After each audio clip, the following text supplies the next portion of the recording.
다 함께 사도신경으로 우리의 신앙을 고백하겠습니다. 나는 전능하신 아버지 하나님, 천지의 창조주를 믿습니다. 나는 그의 유일하신 아들 우리 주 예수 그리스도를 믿습니다. 그는 성령으로 잉태되어 동정녀 마리아에게서 나시고 본디오 빌라도에게 고난을 받아 십자가에 못 박혀 죽으시고 장사된 지 사흘 만에 죽은 자 가운데서 다시 살아나셨으며 하늘에 오르시어 전능하신 아버지 하나님 우편에 앉아 계시다가 거기로부터 살아있는 자와 죽은 자를 심판하러 오십니다. 나는 성령을 믿으며 거룩한 공교회와 성도의 교제와 죄를 용서받는 것과 몸의 부활과 영생을 믿습니다. 아멘. 찬송가 302장 찬양하겠습니다. 찬송가 302장입니다.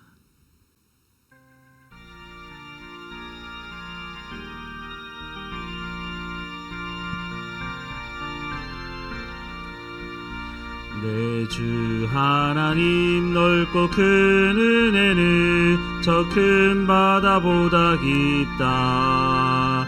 너 곧 밧줄을 끌어 깊은 데로 저 한가운데 가보라. 언덕을 떠나서 창파에 배 띄워 내 주 예수 은혜의 바다로 내 맘껏 져가라. 왜 너 인생은 언제나 거기서 저 큰 바다 물결 보고 금이 모르는 깊은 바다 속을 한 번 헤아려 안 보나. 언덕을 떠나서 창파에 배 띄워 내 주 예수 은혜의 바다로 내 맘껏 져가라. 많은 사람이 얕은 물가에서 저 큰 바다 가려다가 찰싹거리는 작은 파도 보고 마음 약하여 못 가네. 언덕을 떠나서 창파에 배 띄워 내 주 예수 은혜의 바다로 내 맘껏 져가라. 자곡하거라 이제 곡하거라 저 큰 은혜 바다 향해. 자곧 내 노를 저 깊은 데로 가라. 망망한 바다로 언덕을 떠나서 창파에 배 띄워 내 주 예수 은혜의 바다로 내 맘껏 져가라. 오늘 하나님께서 우리에게 주시는 말씀은 마태복음 3장 1절에서 12절까지의 말씀입니다. 함께 읽겠습니다. 그때 세례 요한이 이르러 유대 광야에서 전파하여 말하되 회개하라 천국이 가까웠느니라 하였으니 그는 선지자 이사야를 통하여 말씀하신 자라. 일러스되 광야에 외치는 자의 소리가 있어 이르되 너희는 주의 길을 준비하라. 그가 오실 길을 곧게 하라 하였느니라. 이 요한은 낙타털 옷을 입고 허리에 가죽띠를 띠고 음식은 메뚜기와 석청이었더라. 이때에 예루살렘과 온 유대와 요단강 사방에서 다 그에게 나아와 자기들의 죄를 자복하고 요단강에서 그에게 세례를 받더니 요한이 많은 바리새인들과 사두개인들이 세례 베푸는 대로 오는 것을 보고 이르되 독사의 자식들아 누가 너희를 가르쳐 임박한 진노를 피하라 하더냐. 그러므로 회개에 합당한 열매를 맺고 속으로 아브라함이 우리 조상이라고 생각하지 말라. 내가 너희에게 이르노니 하나님이 능히 이 돌들로도 아브라함의 자손이 되게 하시리라. 이미 도끼가 나무 뿌리에 놓였으니 좋은 열매를 맺지 아니하는 나무마다 찍혀 불에 던져지리라. 나는 너희로 회개하게 하기 위하여 물로 세례를 베풀거니와 내 뒤에 오시는 이는 나보다 능력이 많으시니 나는 그의 신을 들기도 감당하지 못하겠노라. 그는 성령과 불로 너희에게 세례를 베푸실 것이요 손에 키를 들고 자기 타작마당을 정하게 하사 알곡은 모아 곡간에 들이고 쭉정이는 꺼지지 않는 불에 태우시리라. 세례 요한의 메시지는 간단했습니다. 2절 말씀에 보면 회개하라 천국이 가까웠느니라 라고 말씀을 하고 있습니다. 회개하라는 것입니다. 왜냐하면 천국이 가까이 왔기 때문이라고 말씀하고 있습니다. 회개한다고 하는 것은 돌이키는 것을 의미합니다. 하나님으로부터 떠난 사람들이 돌이켜서 하나님께 돌아가는 것을 의미합니다. 즉 하나님의 말씀을 듣지 않고 순종하지 않아서 죄를 지었기 때문에 죄의 용서를 구하고 하나님께로 돌아가야 한다는 것입니다. 이런 의미는 구약 성경에서 말씀하고 있는 회개의 의미입니다.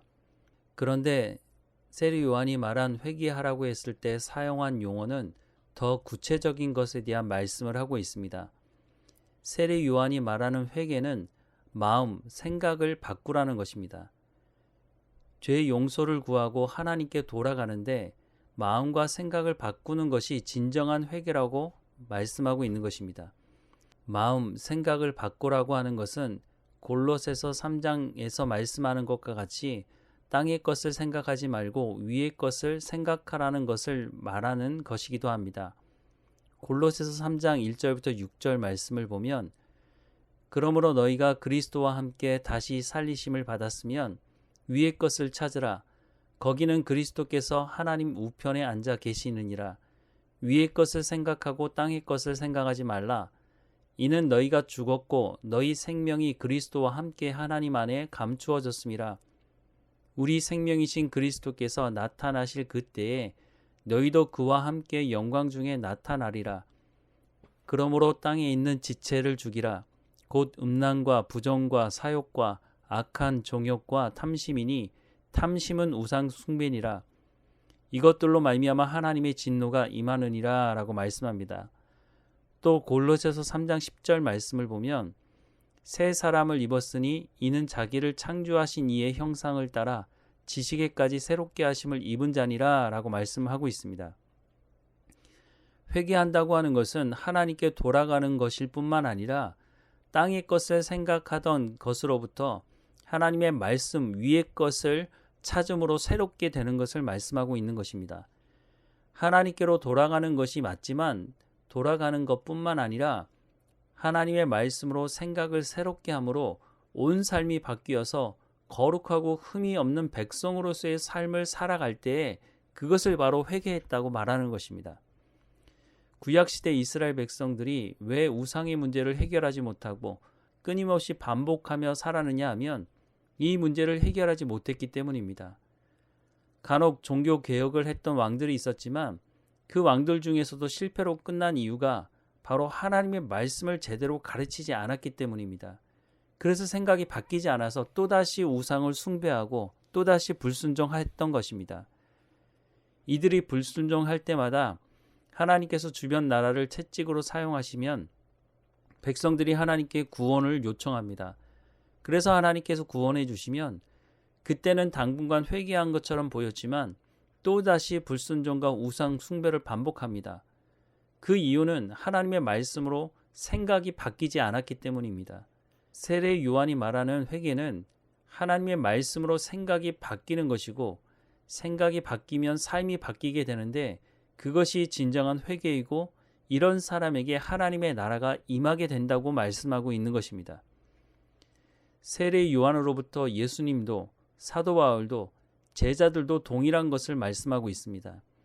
생각이 바뀌지 않으면 삶이 바뀌지 않기 때문에 예수님의 마지막 명령은 내가 너희에게 분부한 모든 것을 가르쳐 지키게 하라는 것이었습니다. 사도 바울은 사도행전 20장 24절에서 내가 달려갈 길과 주 예수께 받은 사명 곧 하나님의 은혜의 복음을 증언하는 일을 마치려 하면은 나의 생명조차 조금도 귀한 것으로 여기지 아니하노라 라고 말씀을 하고 있습니다. 사도 바울은 하나님의 말씀을 가르침으로 교회를 세웠고 교회는 하나님의 말씀이 제대로 전해질 때 교회의 다음을 지킬 수 있다고 말씀하고 있는 것입니다. 이 일에 자기의 생명을 내놓았다고 말씀할 정도로 하나님의 말씀을 가르치는 것이 얼마나 중요한지를 말씀하고 있는 것입니다. 우리는 회개라는 말을 너무 추상적으로 쓰고 있는 것은 아닌지 모르겠습니다. 우리의 생각은 여전히 세상적이면서 입으로는 회개했으니 회개가 끝났다고 생각할지 모르지만 물론 입으로 시인하는 것도 필요합니다. 그러나 진정한 회개였다면 하나님의 말씀으로 우리의 생각을 새롭게 해야 하고 우리의 삶의 현장에서 그 회개에 대한 열매를 맺어야 한다는 것입니다. 이미 이스라엘 백성들이 이런 잘못된 모습을 보여주고 있는데 굳이 우리가 성경을 보면서 똑같은 잘못을 반복할 필요가 어디 있겠습니까? 회개는 하나님의 말씀으로 생각을 새롭게 함으로 거룩하고 흠이 없는 백성으로서의 삶을 살아갈 때에 회개했다고 말할 수 있는 것입니다. 이런 세례 요한의 말씀을 듣기 위해 사람들이 광야에 모였습니다. 그 중에는 바리새인들, 사두개인들이 있었습니다. 광야에 나온 바리새인들과 사두개인들이 세례 요한에게 세례를 받으러 온 것은 아닌 것처럼 보입니다.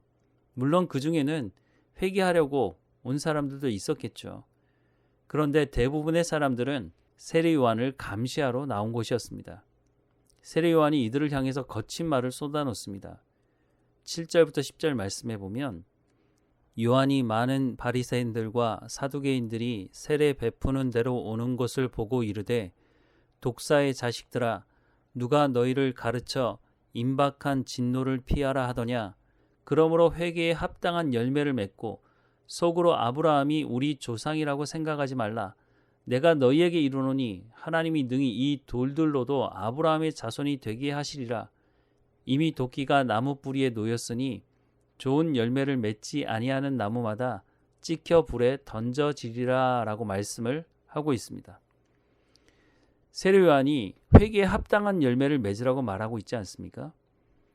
이 회개에 합당한 열매는 생각이 바뀌지 않으면 맺을 수 없는 열매인 것입니다. 이렇게 거친 말을 쏟아놓는 이유는 이들이 성경을 가르치는 사람들인데 성경을 제대로 가르치지 않았기 때문입니다. 그러니 유대인들이 하나님께서 말씀하시는 대로 살아가지 않고 잘못된 생각을 가지고 살아가게 된 중요한 이유가 여기 있습니다. 세례 요한을 통해 선포되는 이 말씀은 하나님께서 진노하신다고 하는 말씀을 전달하고 있는 것입니다. 말씀을 제대로 가르치지 않는 바리새인들, 사두개인들이 회개하지 않으면 즉 그들의 생각이 하나님의 말씀으로 바뀌지 않는다면 진정한 회개가 이루어질 수 없다고 말씀하고 있는 것입니다. 앞서 말씀을 드렸지만 오늘 우리도 회개하자고 말하는데 하나님의 말씀으로 우리의 생각을 바꾸지 않는다면 그래서 우리의 삶의 현장에서 회개에 합당한 열매를 맺지 못한다면 우리도 마찬가지로 회개했다고 말할 수는 없을 것입니다. 하나님은 예수 그리스도를 통해서 오늘 우리에게 회개할 수 있는 길을 열어주셨습니다. 그렇다면 다시 죄 가운데로 돌아가지 않도록 다시 옛사람으로 돌아가지 않도록 하나님의 말씀으로 우리의 생각을 새롭게 함으로 삶의 현장에서 성령의 열매를 맺는 진정으로 회개의 열매를 맺는 삶이 되어야 할 것입니다. 기도하겠습니다. 사랑하는 하나님, 우리를 불쌍히 여기시고 하나님 우리 가운데 죄가 있을 때 말씀하시는 그 말씀을 깨달아 할 수 있도록 그래서 하나님 우리가 회개한다고 말하지만 입으로만 회개하는 것이 아니라 우리의 생각이 하나님 말씀으로 바뀌어지게 하시고 그래서 회개에 합당한 열매를 맺는 삶이 될 수 있도록 은혜를 허락해 주옵소서. 개가 그 토한 것을 다시 먹는다고 말하는데 우리는 그렇지 않게 하옵소서. 예수 그리스도로 말미암아 회개의 길을 열어주셨음에도 불구하고 입으로는 회개하면서 삶은 회개하지 않는 그런 삶의 자리에 머물러 있지 않도록 하나님의 말씀을 우리가 들었다면, 그것이 죄라는 것을 깨달았다면 다시는 그 자리로 돌아가지 않도록 우리가 하나님의 말씀을 마음에 새기고 회개에 합당한 열매를 맺는 삶이 될 수 있도록 은혜를 허락해 주옵소서. 그래서 예수님께서 말씀하신 이 마지막 명령, 내가 너희에게 분부한 모든 것을 가르쳐 지키게 하라고 하는 이 말씀을 우리가 먼저 순종하고 하나님의 말씀을 증거하는, 그래서 사도 바울이 이 복음을 전하는데 자신의 생명을 내놓았던 것처럼 우리의 삶에서도 진정으로 하나님의 말씀을 온전히 증거하는 삶이 될 수 있도록 은혜를 허락해 주옵소서. 오늘도 깨어있게 하시고 하나님 우리 가운데 맡겨진 모든 일을 충성되이 감당할 수 있도록 우리 가운데 능력을 부어 주옵소서. 하나님 앞에 이 하루도 감사하며 살아갈 수 있도록 인도해 주옵소서. 늘 우리와 함께 하시는 하나님께 감사하고 예수님의 이름으로 기도합니다. 아멘. 하늘에 계신 우리 아버지, 아버지의 이름을 거룩하게 하시며 아버지의 나라가 오게 하시며 아버지의 뜻이 하늘에서와 같이 땅에서도 이루어지게 하소서. 오늘 우리에게 일용할 양식을 주시고 우리가 우리에게 잘못한 사람을 용서하여 준 것 같이 우리 죄를 용서하여 주시고 우리를 시험에 빠지지 않게 하시고 악에서 구하소서. 나라와 권능과 영광이 영원히 아버지의 것입니다. 아멘.